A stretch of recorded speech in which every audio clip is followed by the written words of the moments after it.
ನಮ್ಮ ಜೊತೆ ಇದ್ದಂಥ ಶಾಸಕರಾಗಿದ್ದರು ಸುಧಾಕರ್ ಅವರು. ಅವ್ರ ಬಗ್ಗೆ ನೀವು ಸೂಚಿಸಿದಂಥ ಸಂತಾಪ ಸೂಚನೆಯನ್ನು ಬೆಂಬಲಿಸಬೇಕು ಅನ್ನುವಂಥ ಇಚ್ಛೆ ಮತ್ತೊಂದೇನಿಲ್ಲ. ಮುಗಿಸ್ಬೇಕಾಗಿದ್ರೆ ಮುಗಿಸಿತ್ತು, ನಮ್ದೇನೇ ಇಚ್ಛೆ ಇಲ್ಲ.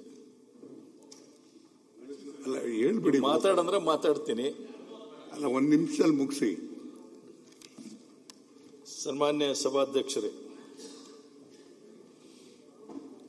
ಡಿ ಸುಧಾಕರ್ ಅವರು ನಮ್ಮ ಜೊತೆ ಶಾಸಕರಾಗಿ ಇದೇ ಸದನದಲ್ಲಿ ಮಂತ್ರಿಯಾಗಿ ಸಾಕಷ್ಟು ಜನಪ್ರಿಯತೆಯನ್ನು ಗಳಿಸಿಕೊಂಡಂಥವರಾಗಿದ್ದರು. ಅವರು ಚಿಕ್ಕಪ್ಪ ಜಯಣ್ಣ ಅವರು ನಾವು ಒಟ್ಟಿಗೆ ಕೂಡ ಒಂದು ಕಾಲದಲ್ಲಿ ಮಂತ್ರಿಯಾಗಿದ್ದೀವಿ.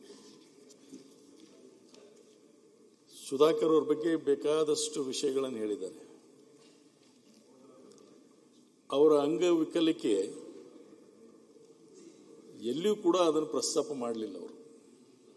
ನಾನು ಹ್ಯಾಂಡಿಕ್ಯಾಪ್ಟ್ ಅದೀನಿ ಅನ್ನೋದು ಒಂದು ದಿವಸ ತೋರಿಸಿಕೊಡ್ಲಿಲ್ಲ ಅವರು.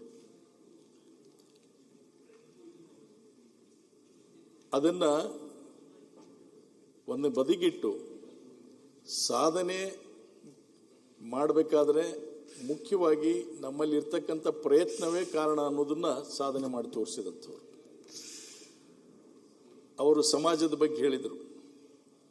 ಇವತ್ತು ನಾಳೆ ಜಾತಿ ರಾಜಕಾರಣ ಎಷ್ಟು ಪ್ರಬಲವಾಗಿದೆ ನೀವು ಎಲ್ಲರೂ ನೋಡ್ತಾ ಇದ್ದೀವಿ, ಅನುಭವಿಸ್ತಾ ಇದ್ದೀವಿ. ಆದರೆ ಸುಧಾಕರ್ ಅವ್ರಿಗೆ ಅದು ಯಾವುದೂ ಕೂಡ ತಗಲಿಲ್ಲ, ಯಾವುದೂ ಕೂಡ ತಗಲಿಲ್ಲ. ಎಲ್ಲರ ಪ್ರೀತಿಯನ್ನು ಗಳಿಸಿಕೊಂಡು ಚಳಕೇರಿಯಿಂದ ಆರಿಸಿ ಬಂದರು, ನಂತರ ಹಿರಿಯೂರಿಂದ ಆರಿಸಿ ಬಂದರು. ಮತ್ತು ಯಾವಾಗಲೂ ಕೂಡ ಲವಲವಿಕೆಯಿಂದ ಇರ್ತಕ್ಕಂಥದ್ದು ನೋಡಿದೀವಿ ನಾವು ಸಭೆಗಳನ್ನು ಸೇರಿದಾಗ ಮತ್ತೊಂದು ಎಲ್ಲರೂ ಮಾತನಾಡುವಂಥ ಸಂದರ್ಭದಲ್ಲಿ ಭಾಳ ಹಾಸ್ಯಾಸ್ಪದವಾದಂಥ ಜೀವನವರು, ಎಲ್ಲ ಕೂಡ ನಗ್ನಗ್ತಾ ಇರೋರು, ಎಲ್ಲರೂ ನಗಿಸೋರು. ಆ ರೀತಿಯಾದಂಥ ವ್ಯಕ್ತಿ ಇವತ್ತು ನಿಜಕ್ಕೂ ನಮಗೆ ಆಶ್ಚರ್ಯ. ಹೌದಪ್ಪ, ಒಂದು ವಯಸ್ಸಾಗಿದೆ, ಸಾವೆಲ್ಲರಿಗೂ ಇದ್ದಿದ್ದೆ, ಒಂದು ದಿವಸ ನಮಗೆಲ್ಲರಿಗೂ ಕಟ್ಟಿಟ್ಟಂಥ ಬುತ್ತಿ. ಆದರೆ ಇಷ್ಟು ಬೇಗನೆ ಅವರಿಗೆ ಭಗವಂತ ತೆಗೆದುಕೊಂಡು ಹೋಗ್ತಾನೆ ಅಂತ ನಮಗೆ ಅನಿಸಲಿಲ್ಲ. ಅವರ ಇಲಾಖೆಯಲ್ಲಿ ಕೂಡ ಬಹಳ ಪ್ರಾಮಾಣಿಕವಾಗಿ ಮತ್ತು ಎಲ್ಲರ ಜನಪ್ರಿಯತೆಯನ್ನು ಗಳಿಸ್ತಕ್ಕಂಥ ರೀತಿಯಲ್ಲಿ ಕೆಲಸವನ್ನು ಮಾಡಿದಂಥವ್ರು. ಅವರು ಕುಟುಂಬಕ್ಕೆ ವಿಶೇಷವಾಗಿ ಶಕ್ತಿಯನ್ನು ತುಂಬಲಿ ಮತ್ತು ಮುಂದೆ ಬರುವಂತಹ ದಿವಸದಲ್ಲಿ ಕೂಡ ನಮ್ಮ ಮುಖ್ಯಮಂತ್ರಿಯವರು ಇಲ್ಲೇ ಇದ್ದಾರೆ, ನಾವು ಅವರಲ್ಲಿ ಪ್ರಾರ್ಥನೆ ಮಾಡ್ತೀವಿ. ಅವರ ಕುಟುಂಬದವರು ಸದಸ್ಯರಾಗಿ ಸದನಕ್ಕೆ ಬರುವಂಥ ಅವಕಾಶವನ್ನು ಮಾಡಿಕೊಟ್ರೆ ಖಂಡಿತವಾಗಿ ಅವರ ಆತ್ಮಕ್ಕೆ ಶಾಂತಿ ತಂದಂತೆ ಆಗುತ್ತೆ ಅನ್ನುವಂಥ ಮಾತನ್ನು ಕೂಡ ಈ ಸಂದರ್ಭದಲ್ಲಿ ಹೇಳ್ತಾ ಅವರ ಆತ್ಮಕ್ಕೆ ಶಾಂತಿ ಸಿಗಲಿ ಅಂತ ಹೇಳಿ ನಾನು ಹಾರೈಸ್ತೇನೆ. ಆಮೇಲೆ ವೆಂಕಟರಮಣಪ್ಪ ಅವರು, ನಿಮಗೆ ಗೊತ್ತು, ಅವ್ರಿಗೆ ನಾವು ಕಡಲೆಕಾಯಿ ವೆಂಕಟರಮಣಪ್ಪ ಅಂತಿದ್ವಿ, ಕಡಲೆಕಾಯಿ ವೆಂಕಟರಮಣಪ್ಪ ಅಂತಿದ್ವಿ. ಅವರು ಮುಖ್ಯಮಂತ್ರಿಗಳಿಗೆ ಅವಾಗ ಬಂದಾಗ ಮೊಯ್ಲಿ ಅವರಿಗೆ ಮತ್ತೊಬ್ಬರಿಗೆ ದೊಡ್ಡ ದೊಡ್ಡ ಬ್ಯಾಗ್ನಲ್ಲಿ, ಗನಿ ಬ್ಯಾಗ್ಸ್ನಲ್ಲಿ ಕಡಲೆಕಾಯಿನ ತುಂಬ್ಕೊಂಡು ಬಂದು ಅವ್ರಿಗೆ ಕೊಡ್ತಕ್ಕಂಥವ್ರಾಗಿದ್ದರು. ಮತ್ತು ಅವರು ಬಹಳ ಎಲ್ಲರ ಜೊತೆ ಬೆರೀತಕ್ಕಂಥವ್ರು.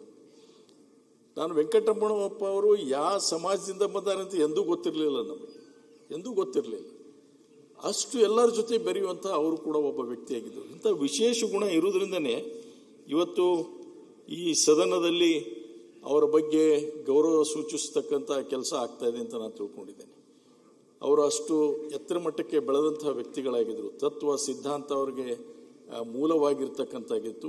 ಅವರ ಜೀವನ ಇವತ್ತು ನಮಗೆಲ್ಲರಿಗೂ ಕೂಡ ಒಂದು ಮಾದರಿಯಾದಂತಹ ಜೀವನ.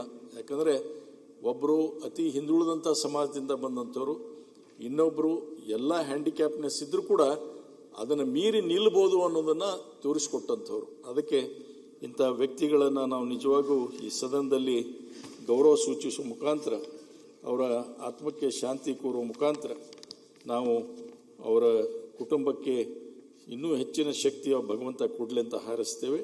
ಅದೇ ರೀತಿಯಾಗಿ ಉಳಿದಂಥ ಎಲ್ಲ ಮಾನ್ಯರು ಕೂಡ, ಅಗಲಿದಂಥ ಮಾನ್ಯರಿಗೆ ಭಗವಂತ ಶಕ್ತಿಯನ್ನು ಕೊಡಲಿ, ಅವ್ರ ಕುಟುಂಬದವ್ರಿಗೂ ಶಕ್ತಿಯನ್ನು ಕೊಡಲಿ ಅಂತ ಹಾರೈಸಿ ನಾವು ಕೊಟ್ಟಂಥ ಅವಕಾಶಕ್ಕೆ ವಂದನೆಗಳನ್ನು ಸಲ್ಲಿಸಿ ನನ್ನ ಮಾತಿಗೆ ವಿರಾಮ ನೀಡಿ